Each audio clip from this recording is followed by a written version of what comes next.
sure will become very clear in the context, which I imagine is going to be coming up. You can find out some really interesting things on the internet. I looked up Marianne on LinkedIn. Oh, Don't worry, you've got this, so that's fine. And for those of you that know, Marianne's an editor with the Daily Mail, or was an editor with the Daily Mail. Free being now, but I was at the Mail for years. Yeah. We actually got to interview and talk about lingerie with none other than Dieter von Teese, which I can assure you makes for a very interesting read.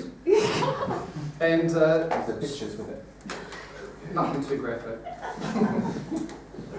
And Marianne's probably the only person I've ever seen on LinkedIn who has part of their sort of background CV, one of her sort of specialities was drinking Guinness. I knew I should have put Which I thought was brilliant, so well done to you. So anyway, enough from me. Marianne, over to you for speech number 4.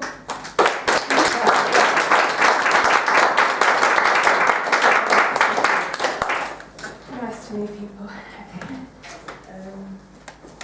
Hello, my name is Marianne Power, and this is the first time I'm doing anything like this. I'm here to talk to you about self-help books, and specifically how I love them. So, just a show of hands, how many people here read self-help?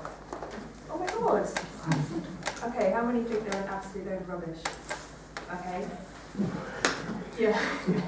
So I would have thought the rubbish would be the majority view, and that, self-help's a load of hot air and promises the world and delivers nothing.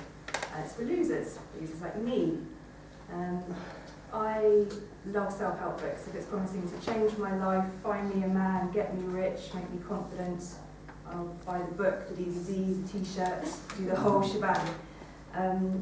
But it isn't just me, as naff as it is. I've just read a statistic recently that in the recession, overall book sales have gone down 25%. No, it's gone down 1%, excuse me. The sales for self-improvement have gone up by 25%.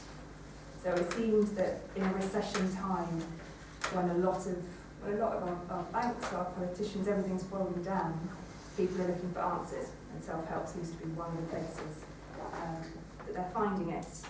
So if you guys, I don't know if you've noticed this, but if you go into W.H. Smith's now, for every thriller and romance, you're guaranteed to see at least one kind of fix-your-life Bible.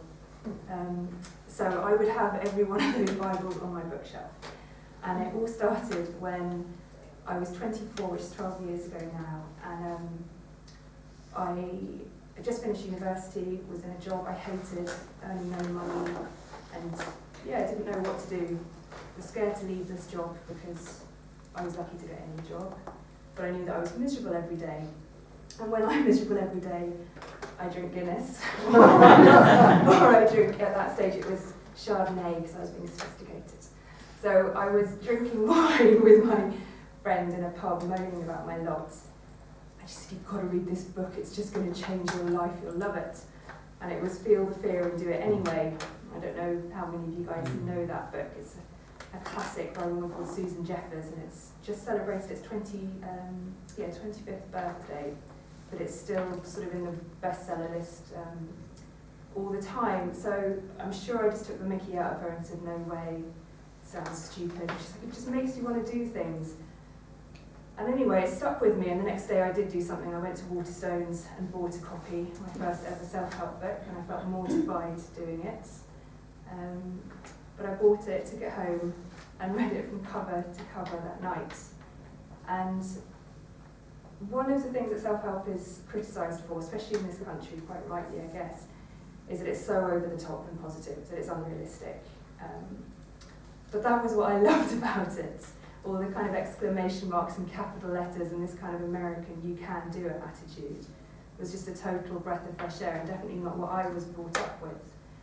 And that night, reading it in my book in a very crappy flat share, about to go back to the job I hated, I just had a vision of what life could be like if you did feel the fear and do it anyway, whether it's quitting the job, moving country, whatever. And Susan Jeffers' argument is that if we sit around waiting for the day that we're strong enough or brave enough or pretty enough or whatever enough to do the things we want to do, we'll never do them. The fact is that we're all scared all the time. It's like I'm scared standing up here, but you have to do it. That's life. And the trick with successful people isn't that they get less scared, it's just that they feel the fear and do it anyway.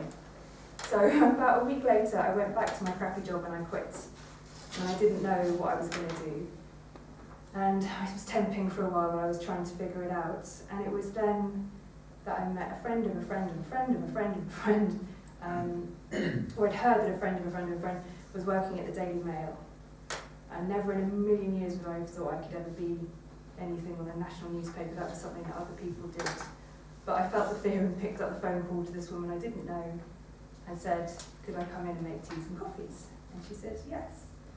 And then that was that. That was 12 years ago. And it was an up and down career, as jobs always are, but it's been fabulous. So ever since then, I'm a huge fan of self-help. But while that book had an effect on me, there are lots of other areas of my life that have not gone so well. Despite reading the money books, I am chronically broke. Despite reading the How to Find Mr. Perfect Man, I'm always single. Despite reading How to Stop Worrying and Start Living 4 times now, I am still an absolute chronic worrier. So my challenge this year is a big one. I'm going to be living by the rules of all of these different self-help books every month. I'm picking a new one every month. And I want to see how it will change my life. Because a lot of us do read these books, but I think many of us, like me, apart from the Feel the Fear example, but with lots of these books now I read them and I nod and I go, yeah, but I don't do anything they say. So, tell me to write down what I'm spending. I don't want to do that, I don't do it. And if it's affirmations, to boost your confidence, that's embarrassing, I don't do it. So this year, I am going to do it, and I'll see what happens. Thank you very much.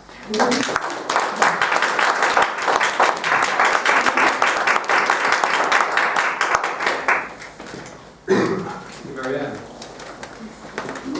Time for 1 minute, please. Yes.